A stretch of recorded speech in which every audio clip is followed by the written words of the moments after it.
34 puslapis. Mažiau stresuok, daugiau pasiek. Ar ryžtumėtės skirti 2% savo dienos laiko žinodamas, kad dėl to pavyks efektyviau išnaudoti likusius 98%? Jeigu į šį klausimą atsakėte teigiamai, prisisekite saugos diržą ir pasiruoškite kelioniai. Ši knyga išmokys jūs tai padaryti. Išsiaiškinkime laiko sąvoką, nes tai labiausiai neramina visus, norinčius medituoti, ypač maksimalistus. Nesiryžtantieji neišbandyti meditacijos nuolat sako, aš pernelyg užimtas, kad galėčiau medituoti. Arba vos randu laiko nueiti į tualetą ar papietauti, tikrai nerasiu 4 valandos meditacijai. Ir žinote ką? Jie yra teisūs. Aš irgi neturiu tam laiko. Tai pagrindinė priežastis, kodėl Ziva puikiai tinka itin užimtiems žmonėms. Vien faktas, kad medituojant nevalingai kyla mintys, dar nereiškia, jog meditacija neveiksminga. Ši priemonė padeda pašalinti streso priežastis, kurios sukelia tiek daug neigiamų fizinio ir psichinio pobūdžio padarinių. Pagalvokite, kai jūsų telefonas kraunamas, jis ne tik guli, tiesa? Jis įkraunamas ir tampa pačia efektyviausia jūsų priemonė, kai tik jums jo prireikia. Ar kompiuteris tik stovi, kai priverstinai išjungiamas ir 15 minučių sukantis erzinančiam ratukui vyksta atnaujinimai? Žinoma, galbūt taip ir atrodys. Bet iš tiesų vykdomi sistemos valymo darbai, numatyti tam, kad kompiuteris galėtų efektyviau dirbti ir netgi taptų galingesnis negu iki šiol. Kas nutiktų, jeigu niekada neskirtumėte laiko savo telefono baterijai įkrauti? Kas, jeigu niekada nebūtų diegiami kompiuterio atnaujinimai? Ar ši įranga veiktų optimaliai? Neleisdamas savo protui atsigauti, prarandate galimybę veikti efektyviai ir ko gero net visiškai jį nualinate, kol galiausiai jis fiziškai nebepajėgia atlikti paprasčiausių užduočių, kurioms buvo sutvertas. Galėčiau pateikti gerokai daugiau panašių analogijų, bet pakaks ir tiek, nes esu tikra, kad mintį supratote. Pasirinkęs meditaciją, kuri sukurta jums, o ne vienuoliams, jūs kursite laiką. Optimizavę pažintinės veiklos galimybės galėsite per trumpesnį laiką nuveikti daugiau. Meditacija nėra tikėjimo sistema ar religinė praktika. Tai technika padėsianti atsikratyti streso ir pagerinsianti intelektinius gebėjimus. Tiek moksliškai įrodyti faktai, tiek įrodymai teigia, kad daugiau nei 10 000 mokinių, kuriuos turėjau per savo gyvenimą, patvirtina, kad meditacija pagerino jų gyvenimo kokybę. Taip pat galiu pasakyti, kodėl įvairių pramonės šakų lyderiai, vadovai ir nuomonės formuotojai medituoja. Negaliu tik paaiškinti, kodėl meditaciją į savo kasdienybę turėtumėte įtraukti jūs. Tai galiausiai turite nuspręsti pats. Štai, kelios geros naujienos. Prieš pradedant medituoti, nereikia tvirtai žinoti, ko norite iš gyvenimo. Rimtai, kaip ir visų kitų savigalbos ar asmeninio tobulėjimo planų atveju, esmė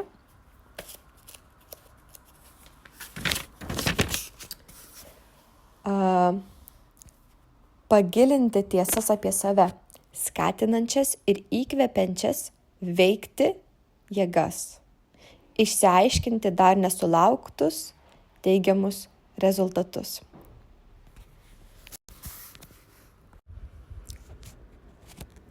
Išteklių panaudojimas. Giliai įkvėpkite, nuleiskite pečius ir įsiskaitykite. Nuolat skubėdamas, griebdamasis kelių užduočių vienu metu ir pateikdamas 2 užsakymus vietoj vieno, dirbate ne taip efektyviai. Mums atrodo, kad būti užsiėmusiam tolygu būti produktyviam. Mes garbiname užimtumą. Galvojame, kad savo skirtas laikas tuščias. Tačiau klystame. Stresas nelygu produktyvumui. Kaip ir daugelis žmonių, anksčiau maniau, kad stresas lygu produktyvumui, kad tai būtina sėkmės dalis. Tokios nuomonės laikiausi prieš pradėdama medituoti, o dabar suprantu, kad visa tai įtampa, nerimas, visa tai yra energijos švaistymas. Po 10-mečio reguliarios meditacijos mane pakvietė skaityti pagrindinio pranešimo A-Fest biohakerystės konferencijoje Graikijoje. Salėje sėdėjo keli aršūs dalyviai. Be to viskas buvo filmuojama ir tiesiogiai transliuojama daugiau nei 2 milijonams žiūrovų. Tai buvo pirmasis mano pagrindinis pranešimas ir pirmas kartas, kai naudojau skaidres. Numaniau, kad ši kalba gali pakeisti mano karjeros kryptį, tačiau išeidama į sceną jaučiausi visiškai rami. Žinojau, kad esu gyvesnė nei įprastai, bet tais laikais, kai dar nemedituodavau, laukiant viešai kalbai būčiau ko nevirpėjusi. Dabar įsivaizduoju save kaip indą, iš kurio klausytojams liejasi žinios. Visą nerimą ir stresą pakeičiau tikėjimu, kad mane saugo gamta. Ši Graikijoje pasakyta kalba buvo svarbiausia mano karjeroje. Kalbėjau pilnutėlėje salėje, o po pristatymo visi plojo atsistoję. Žmonės greitai pamato, ar esate pasiruošęs padėti jiems, ar rūpinatės tik savimi. Dėl streso jūs veikiate išgyvenimo režimu, todėl susitelkite tik į save. Meditacija padeda išjungti pirmykštį instinktą kovoti arba bėgti, netgi ir įtemptose situacijose neprarandate savitvardos ir kūrybiškumo. Pakartosiu, meditacija padeda išjungti pirmykštį instinktą kovoti arba bėgti. Kasdien skyriau laiko dėmesingam įsisąmoninimui, meditacijai ir manifestacijai. Tai man padėjo įgyti pasitikėjimo savimi ir gerai pasiruošti iš anksto. Taip, sakau, kad kasdien turite paaukoti šiek tiek brangiausio savo turto. Visi mes kasdien daugybę laiko skiriame neiti naudingiams dalykams.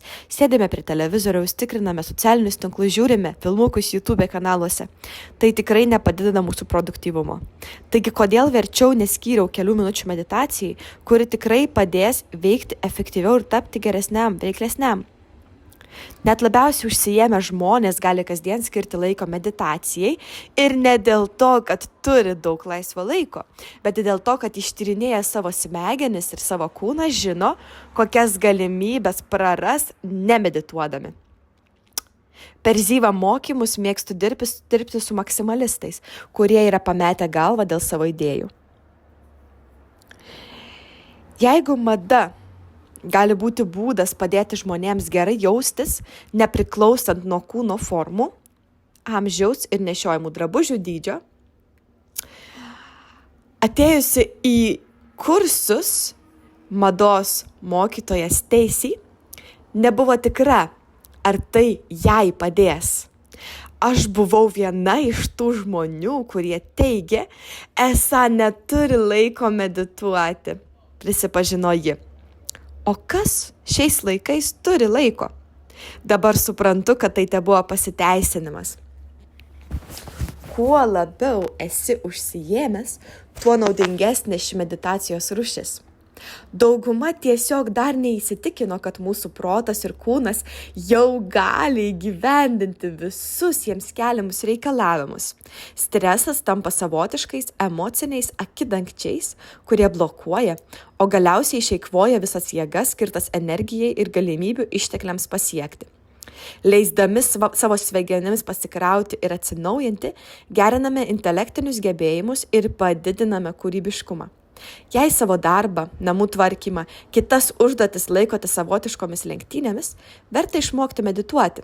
Tai proto mankštos planas, padėsintis pasiekti puikių rezultatų visose gyvenimo srityse. Meditacija padeda užduotis atlikti greičiau ir paprasčiau. Pagalvokite, kasdien paskyrę 30 minučių meditacijai veiksite daug efektyviau. Iškilusias problemas išspręsite daug greičiau negu iki šiol. Tai yra puikus dvasinės pusiausvyros, ramybės ir aiškumo jausmas, pasakė jis. Tai vienareikšmiškai viena geriausių investicijų.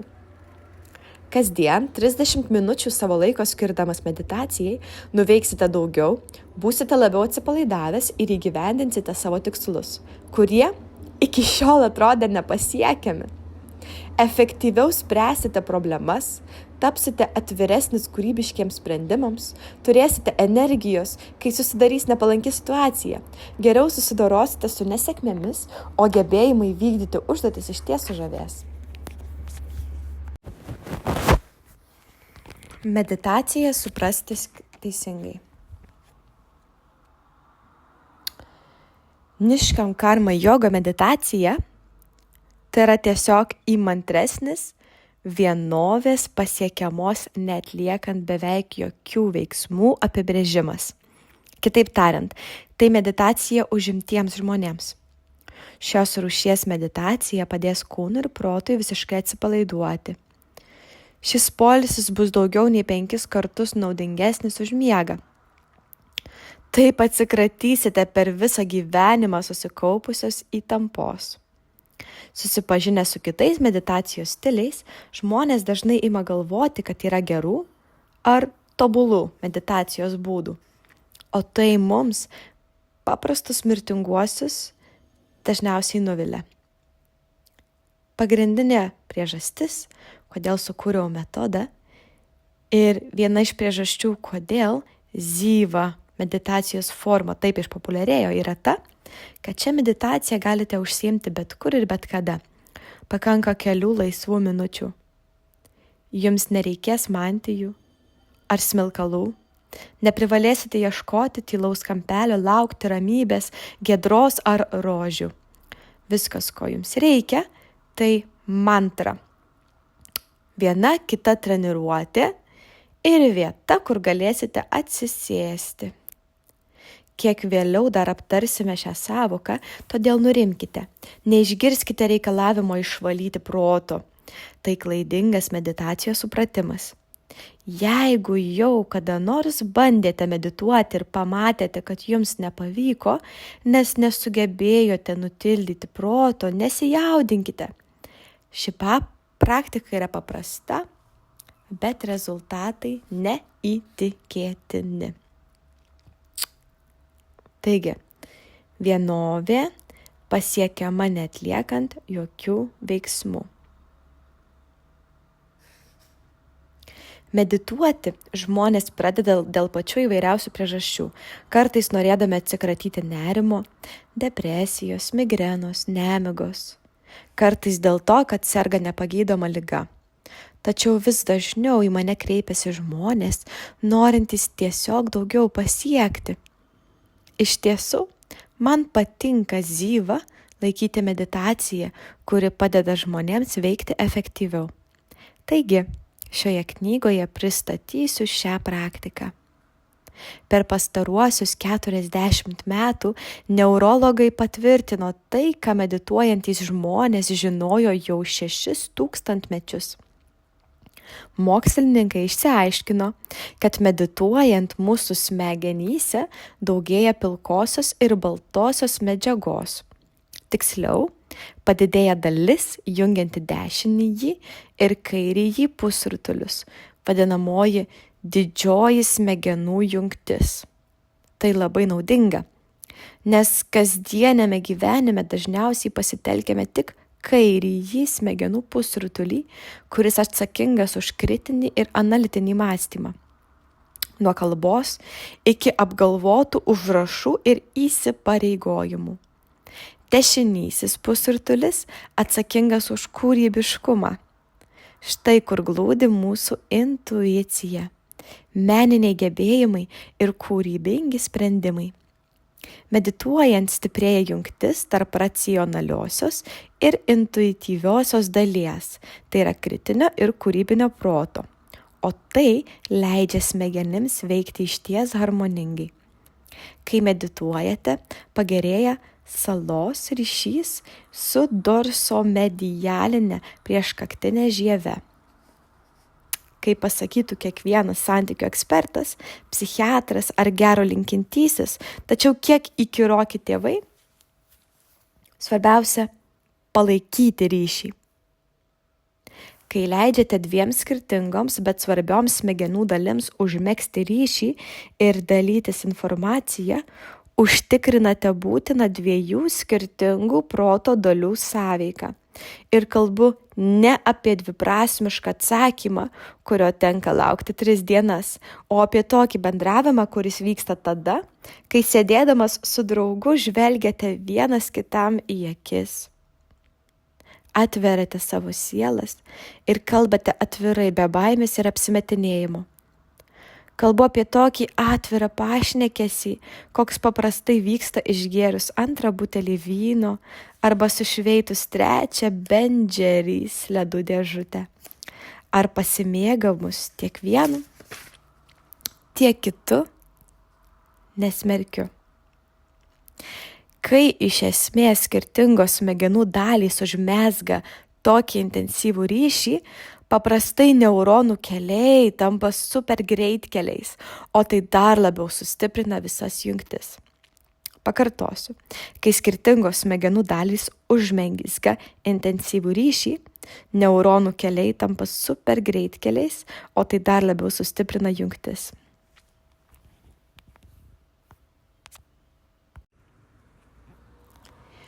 Šios jungtys tarp jūsų kūrybiškumo ir analitiškumo yra pagrindinis 6-ojo jausmo, intuicijos šaltinis. Intuicija gali padėti priimti geresnius, kūrybiškesnius sprendimus susidūrus su kasdieniais iššūkiais. Taip pat geriau viską suprasti, nes protas efektyviau įvertins situacijas, dar visko nei nesuvokus sąmoningai. Arizonos universiteto mokslininkai paprašė savo personalo skyriaus vadybininkų 8 savaites vykdyti dėmesingo įsisąmoninimo praktiką, o po to analizavo jų gebėjimus priimti sprendimus ir susikaupti sunkiomis akimirkomis. Palyginus su užsiėmimuose nedalyvavusiais vadybininkais, dėmesingą įsisąmoninimą praktikavusieji buvo labiau susikaupę, gebėjo ilgiau susitelkti į užduotį, o nuostabiausia tai, kad jie teigė apskritai jaučiantys mažesnę įtampą nei iki šiol. Šioje knygoje bus pasakojama, kaip įveikti stresą ir nerimą, menkinantį gebėjimą susikaupti ir spręsti problemas.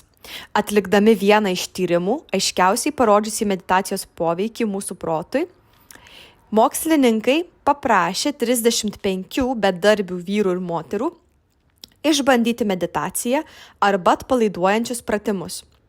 Šie žmonės patyrė didžiulį stresą, nes desperatiškai ieškojo darbo.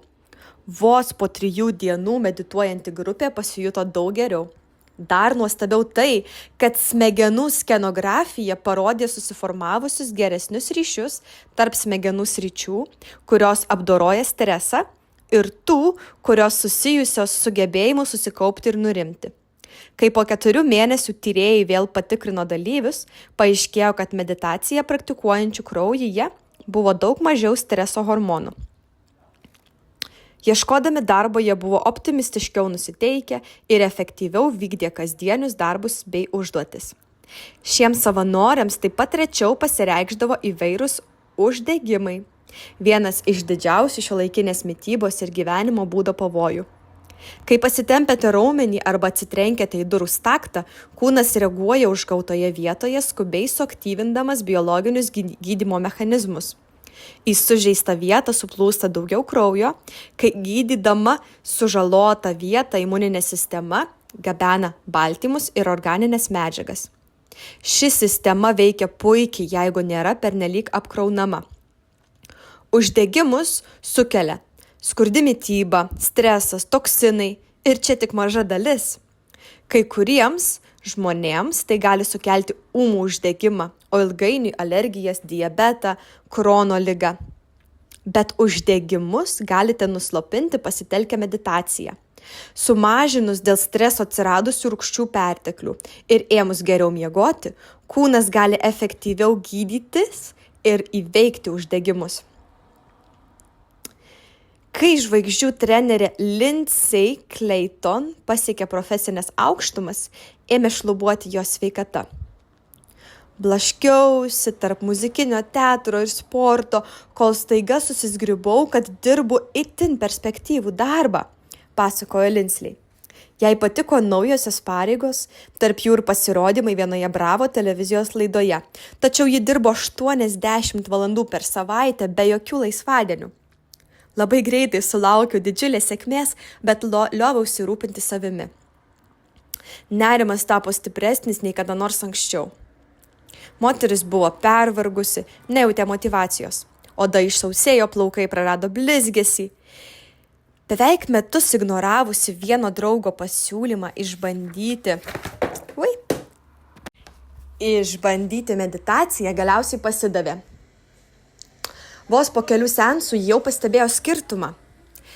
Kelis pamažu užgijo, nusivylimas išsisklaidė, o užduotis pradėjo vykdyti išmintingiau, o ne ilgiau. Išmokus medituoti, pagerėjo fizinė ir psichinė sveikata. Ji tapo linksmesnė, žvelgdama į veidrodį, pastebėjo, kad odos ir plaukų būklė pagerėjo. Kai esate sveikas, o kūnas ramus, galite energiją skirti svarbiems darbams. Galbūt liksite užimtas, bet gyvenimas nebebus chaotiškas. Suprasite, kad įveikti iššūkius ir problemas galite daug paprasčiau, be jokių dramų. Mažiau stresuokite ir daugiau pasiekite. Smegenys geba pažangiau ir kūrybiškiau spręsti problemas. Tyrimai parodė, kad po kelių metų praktikos smegenys pajaunėja. Medituojant sumažėja įtampa ir suaktyvinama visa nervų sistema, o tai leidžia smegenims veikti maksimaliai efektyviai, užuot amžinai stresavus. Turbūt iškilo klausimas, kodėl stresas apskritai egzistuoja, jeigu jis taip kenkia žmonėms. Kad tai suprastume, turėtume grįžti į laikus prieš 10 000 metų, kai norėdama išgyventi žmonija turėjo medžioti ir ieškoti maisto. Įsivaizduokite, rūpinate savo reikalais, renkate uogas, svarstote, ką vakare nupiešti urvens sienos. Staiga iš miško iššokęs tigras kėsinasi jus suėsti. Kūne kyla cheminė reakcija, vadinama stresas. Kovok arba bėk.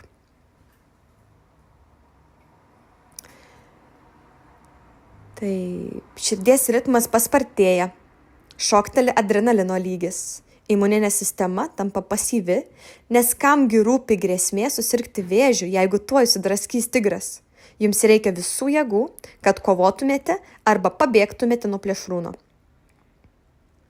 Šiandienos pasaulyje stresas įvyksta kelis kart per dieną, kas sekina nervų sistemą, apkrauna imuninę sistemą ir tampa lengviau paveikiama įvairiausių virusų ir bakterijų. Mes nesuprantame, kad savyje turime didžiulės ramybės ir gamtos duotas išminties atsargas, taip pat kūno gebėjimą išsigydyti. Jei tinkamai suvaldome stresą, organizmo veikla pagerėja. Ir priešingai, patirdamas nuolatinį stiprų lėtinį stresą, organizmas tampa kvailas, ligotas ir vangus. Tačiau tai neturi būti norma.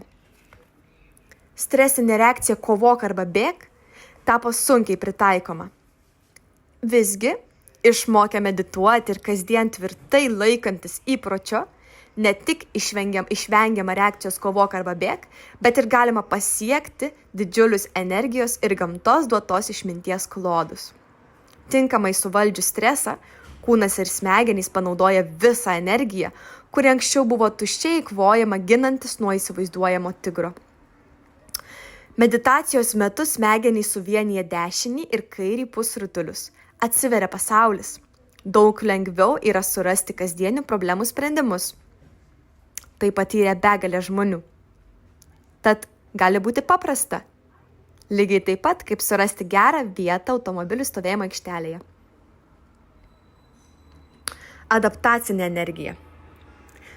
Kasgi sukuria šį naują gebėjimą pasiekti daugiau? Meditacija padeda pasiekti vidinius išteklius, kuriuos aš vadinu adaptacinė energija. Tai energija, kurios daugumai mūsų trūksta. Jos vis bandome gauti valdydami nuolat vis ilgėjančius užduočių sąrašus. Netikite? Pabandykite įsivaizduoti tokį gyvenimo scenarijų. Pirmadienio rytą pabundate vėliau nei planavote, nes žadintuvas nežinia kodėl nesuskambėjo.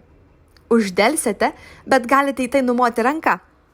Sutrumpinęs rytinę ruošą, laiku išbėgate pro duris. Adaptacinė energija – tai gebėjimas prisiderinti prie reikalavimų arba pakeisti savo lūkesčius. Tačiau išvykęs iš namų anksčiau, staiga užstringate automobilių spūstyje. Visi vairuotojai sulėtina greitį, kelionė pailgėja 15 minučių, bam, trenkite į automobilio vairą, taip išeikvojate dar daugiau savo brangios energijos. Pastatę automobilį pasukate link kavinutės, o ten sužinote, kad nauja kavos rūšis jau beveik pasibaigė. Tačiau galite nemokamai paragauti ramunėlių arbatos. Tai paskutinis dalykas, kurio norite šiuo metu. Tačiau diena tęsiasi. Vadovas jūs aprėkia, kad vėluojate, praleidžiate susirinkimą, kuris kažkodėl neįtrauktas į jūsų dienotvarkę. Grįžus namo sutuoktinis nesupranta, kodėl jūs toks piktas ir nelaimingas. Ką daryti toliau? Apsiverkėte, pradedate daužyti virtuvės sieną, o galbūt ir sudaužote keletą indų, stiklinių, lėkščių, netyčia, tiesiog nustumdami jas nuo stalo. Kas sukelia tokią nevalingą reakciją? Tikrai tai nebuvo stiklinės kaltė. Idėja ta, kad nesvarbu, kaip jūs besijaustumėte, retsykiai savęs kontroliuoti tiesiog negalite. Vienintelis būdas, kaip papildyti adaptacinės energijos atsargas, yra meditacija. Tai padeda pasiekti begalinės energijos šaltinį. Išteklių panaudojimas. Giliai įkvėpkite, nuleiskite pečius ir įsiskaitykite. Nuolat skubėdamas, griebdamasis kelių užduočių vienu metu ir pateikdamas 2 užsakymus vietoj vieno, dirbate ne taip efektyviai. Mums atrodo, kad būti užsiėmusiam tolygu būti produktyviam. Mes garbiname užimtumą. Galvojame, kad savo skirtas laikas tuščias. Tačiau klystame. Stresas nelygu produktyvumui. Kaip ir daugelis žmonių, anksčiau maniau, kad stresas lygu produktyvumui, kad tai būtina sėkmės dalis. Tokios nuomonės laikiausi prieš pradėdama medituoti, o dabar suprantu, kad visa tai įtampa, nerimas, visa tai yra energijos švaistymas. Po 10-mečio reguliarios meditacijos mane pakvietė skaityti pagrindinio pranešimo A-Fest biohakerystės konferencijoje Graikijoje. Salėje sėdėjo keli aršūs dalyviai. Be to viskas buvo filmuojama ir tiesiogiai transliuojama daugiau nei 2 milijonams žiūrovų. Tai buvo pirmasis mano pagrindinis pranešimas ir pirmas kartas, kai naudojau skaidres. Numaniau, kad ši kalba gali pakeisti mano karjeros kryptį, tačiau išeidama į sceną jaučiausi visiškai rami. Žinojau, kad esu gyvesnė nei įprastai, bet tais laikais, kai dar nemedituodavau, laukiant viešai kalbai būčiau ko nevirpėjusi. Dabar įsivaizduoju save kaip indą, iš kurio klausytojams liejasi žinios. Visą nerimą ir stresą pakeičiau tikėjimu, kad mane saugo gamta. Ši Graikijoje pasakyta kalba buvo svarbiausia mano karjeroje. Kalbėjau pilnutėlėje salėje, o po pristatymo visi plojo atsistoję. Žmonės greitai pamato, ar esate pasiruošęs padėti jiems, ar rūpinatės tik savimi. Dėl streso jūs veikiate išgyvenimo režimu, todėl susitelkite tik į save. Meditacija padeda išjungti pirmykštį instinktą kovoti arba bėgti, netgi ir įtemptose situacijose neprarandate savitvardos ir kūrybiškumo. Pakartosiu, meditacija padeda išjungti pirmykštį instinktą kovoti arba bėgti. Kasdien skyriau laiko dėmesingam įsisąmoninimui, meditacijai ir manifestacijai. Tai man padėjo įgyti pasitikėjimo savimi ir gerai pasiruošti iš anksto.